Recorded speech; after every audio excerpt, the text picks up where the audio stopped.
araw sa inyong lahat. Ang kwentong inyong matutunghayan ngayon ay tungkol sa magninong. At ito ang kwento ni John. Ayon sa kanyang paglalahad.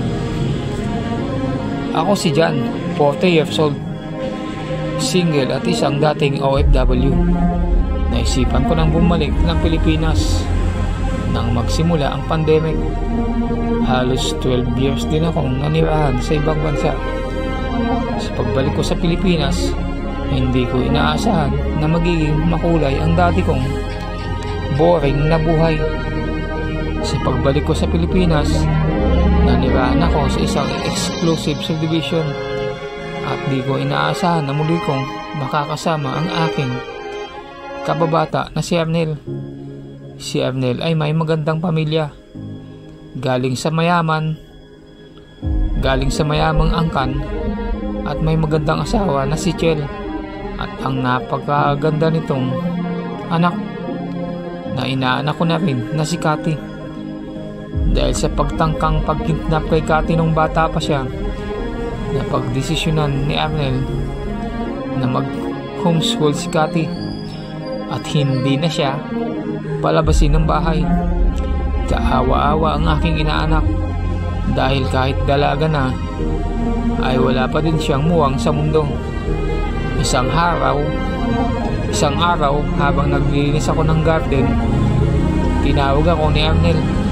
Diyan pare, birthday ng inaanak mo na si Cathy, bukas punta ka. Grabe pare, parang tumatanda na naman ako. Kasi dalagang na talaga ang inaanak ko.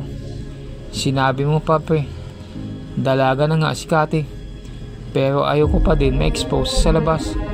Hanggang ngayon natatakot pa din kami. Kaya nga ikaw na lang at ang kunting kamag-anak ang inimbitado. Mahirap na at baka maulit na naman yung nangyari before. Naintindihan ko pre, sige punta ako pero baka gabi na pre, kasi may lalakarin pa ako. Okay lang pre, mas maganda para diretso inom na. Sige pre, kita kits bukas, salamat. Araw ng birthday ng inaanak ko, dumaan muna kami sa mall para ibili siya ng regalo at after makabili diretso na sa bahay nila. Pagdating ko, wala na halos binisita si pare Ernel. At siya'y naghahanda para sa inuman. Pre, talagang ginabi ka. Sabi ko naman sa'yo pre, malilate talaga ako. O siya, sige. Mag-dinner ka muna bago tayo magpakalango sa alak. Hehehe, sandali pre. Saan nga pala yung inaanak ko?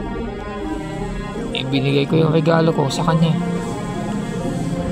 Iniikot ni Ernel ang mata sa bahayan pero di niya makita si Cathy. Nakita niya si Chel at tinanong, Han, saan ba si baby natin? Hinahanap ng ninong niya para ibigay ang regalo niya. Hay nako, ayun sa loob ng room niya at binubuksan ang lahat ng regalo niya. Parang dyan, akyatin mo na lang at iabot mo sa kanya ang regalo mo. Siguradong matutuwa yun kasi ikaw lang ang ninong niya. Sige pre, at mare akyat na ako at iaabot ko tong regalo ko. Ay pre, habol na tawag ni Ernel sa akin. Medyo may kakulitan yan si Cathy. Kahit dalaga na kukuha pa rin mag-tantrums. Pagpasensyahan mo na. At wala kasing naging kaibigan at kalaro. Okay pre, minsan lang yun, nangungulit pero wag naman sana. Aguinaldo kasi, layo pa ang Pasko. Sira ulo ko pre, marami kang ang utang dyan. Natatawa ko habang umakyat sa hagdan papunta sa kwarto ng inaanak ko. Nang nasa harapan ako ng pinto, kumatok ako at tinawag ko si Cathy. Cathy, ang ninong dyan mo ito. Agad namang binuksan ni Cathy ang pinto. Ninong, tawag ni Cathy sa akin. Hinatag ako sa loob at pinaupo sa kama. Nagkalat ang mga gift wrapper at mga kung ano-anong regalo. Kati, ito pala regalo ni Ninong para sa'yo. Salamat Ninong at yumakap sa akin. May kumatok sa pinto at agad binuksan ni Kati ang pinto. Mami, Kati anak, pababain mo muna ang Ninong dyan mo nang makakain. Baka nagugutom na siya. Mami, pwede bang dito muna si Ninong at papakita ko sa kanya ang mga regalo na kukuha ko? Ay Maring Chel, sige okay lang. Pagbigyan ko lang to inaanak mo. Naku pare, baka mahimatay ka sa gutom. Di ka tatantanan nitong anak ko. Ayos lang Mare, nakakain naman ako sa labas. Kaya pagbigyan ko na si Kati. O siya sige, basta pag nagutom ka, bahala ka na. Sige Mare. Lumabas na si Kumare at sinarado na ang pinto.